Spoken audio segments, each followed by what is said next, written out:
পাকিস্তানের বিপক্ষে বাংলাদেশের প্রথম ইনিংস শেষ হলো 413 রানে। এই ইনিংসে সর্বোচ্চ রান করেন নাজমুল হোসেন শান্ত 101, মমিনুল হক সৌরভ 91। দ্বিতীয় দিনে যেভাবে বাংলাদেশ খেললো, মুশফিকুর রহিম লিটন দাসকে সঙ্গে নিয়ে 71 রান মুশফিকুর রহিমে আউট হয়ে যান। লিটন দাস তিনি 33 রান করতে পারেন। তারপরে মেহেদী হাসান মিরাজ 10, তাইজুল ইসলাম 17, ইবাদত কোন রান করতে পারেন নাই।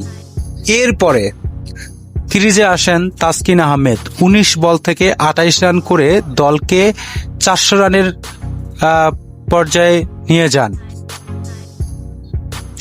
সবশেষে বাংলাদেশ করতে পারে 413 রান 10 উইকেটে হারিয়ে।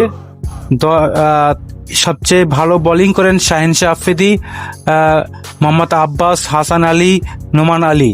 এর মধ্যে মোহাম্মদ আব্বাস 5টা উইকেট নেন, শাহিন আফ্রিদি 3টা উইকেট নেন, হাসান আলী কোনো উইকেট পাননি, সালমান আলী আগা উইকেট পাননি, নোমান আলী 1টা উইকেট নেন।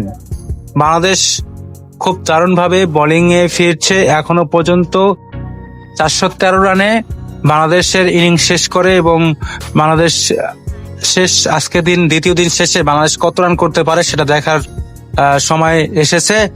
বাংলাদেশের হয়ে নাজমুল হোসেন শান্ত, মুশফিকুর রহিমরা ভালো রান করেছেন।